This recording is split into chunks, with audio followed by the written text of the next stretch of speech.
Vítam vás na stránke Akafilter. Dnes si ukážeme nejaké hubice, niečo si o nich povieme, aby ste mali predstavu, ako tie hubice rozoznať a podľa čoho si vybrať, podľa vášho prístroja, ktorý máte doma. Takže začnem parketovými hubicami, pri tých je to relatívne jednoduché. Tam v podstate ako užívateľ si vyberáte materiál štetín, čiže tuto máme prírodné štetiny, bude to konský chlp alebo prasačí, alebo teda syntetický. No, ale keď si pozrieme hĺbku toho kanála, pri tejto hubici, a pri tejto hubici teda je o mnoho plyčší. Tuto je na výšku ten kanálik ako keby tých chlpov a tuto je o mnoho hlbší, tuto teda siaha až pod chlpy. A tu nám máme otvor pri koliesku, asi veľkosť prsta. A tu na tie otvory pri koliesku nie sú skoro žiadne, že to koliesko sa skoro dotýka tých chlpkov. To už nám teda značí, že toto je hubica pre výkonný vysávač, ktorý má teda veľký prietok vzduchu. A toto je hubica pre nízkopríkonový vysávač, teda, ktorý má ten prietok vzduchu menší. Čiže tam není vlastne nejak rozdiely. Tam už potom ide len o druh priemeru a pripojenie, typ, či máte teda zámok alebo nemáte zámok, či máte 35 mm, 32 mm, to je celá alchymia pri parketových hubicách. Potom, čo sa týka univerzálnych prepínateľných hubíc, tu máme hubice, ktoré sú teda na prvý pohľad identické, ale táto hubica je na vysávač s väčším sacím výkonom a táto je hubica pre vysávač s nižším sacím výkonom. Spoznáme to tak, že tu na vlastne je kanálik po celej šírke plochy, ale je otvorený, čiže si prisáva ten vzduch po stranách tej hubice. Kdež tuto je teda vrchný plast identický, čiže tuto výrez je, ale už z toho sacieho kanála ten otvor nepokračuje, ani z jednej strany. Čiže tuto máme ten sací kanál uzavretý. Potom máme hubice s kovovým klozným plechom.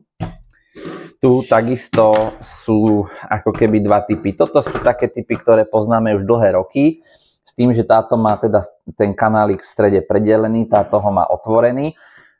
Tieto hubice sú vhodné na vysávanie kobercov buď strihaných s veľmi nízkym vlasom, alebo takých tých ťažkých záťažových kobercov a lepených kobercov. Pretože pokiaľ je ten koberec ľahký alebo má proste vyšší ten vlas, tak pokiaľ je ľahký, tak sa vám nasaje vlastne do toho stredového otvoru a tým pádom tieto kanáliky sú neprechodzie, čiže vysávate len tou stredovou plochou tej hubice.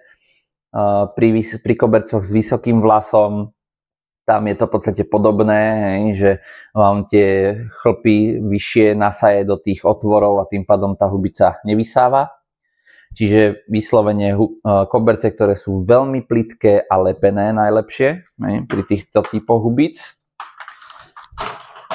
Čo sa týka týchto hubíc, ktoré majú teda sací kanál, ktorý je po celej šírke, tak tuto už v podstate nemusíme tak pozerať na to, aký typ koberca máme, alebo s akou vysokým vlasom, pretože tuto ten vlas sa dokáže vystrieť, lebo ten kanálik je hlboký vyše 2 cm, takže tuto by som v tom nevidel problém a tieto hubice sa dajú nájsť aj s kanálikmi, ktoré sú po krajoch zatvorené, čiže sa dajú použiť aj pri vysávačoch s nízkym príkonom.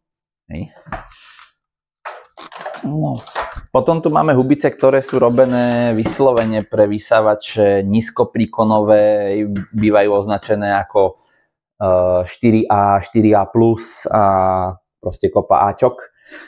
A je to vlastne, tie Ačka sú len o tej efektivite toho, ako sú schopné tie hubice vysať v podstate až do osnovy toho koberca, ten prach. Je to vlastne dokázané tým spôsobom, že tá hubica je teda uzatvorená, ten sací kanálik je hlboký, tým pádom ten vlas koberca sa tam rozprestre.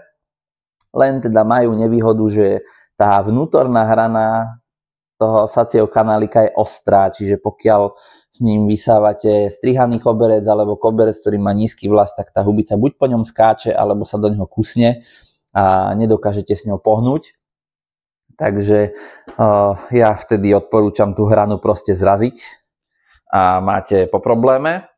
No a táto hubica je trošička iná, lebo táto hubica je nazvem ju automatická. V podstate je jedno, v akom prepnutí ju máte, lebo ako štetiny, tak aj ten sací kanál pláva. Není pevný, čiže tu vidíme maličký pohyb toho kanála.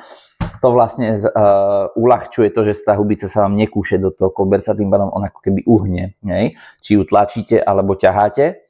A takisto teraz je prepnutá, že tie chlpky trčia, ale tie chlpky nie sú pevné. Tým pádom aj v tomto nastavení viete prejsť z podlahy na koberec a nerobí to tej hubici problém. Samozrejme je tam ako pri všetkých týchto hubiciach, že sú prepínateľné, čiže univerzálne na všetky povrchy.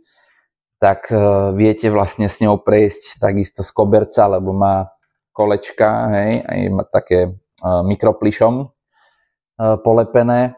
Viete s ňou prejsť z koberca na tú pevnú podlahu, bez toho, aby to tej hubici robilo problém.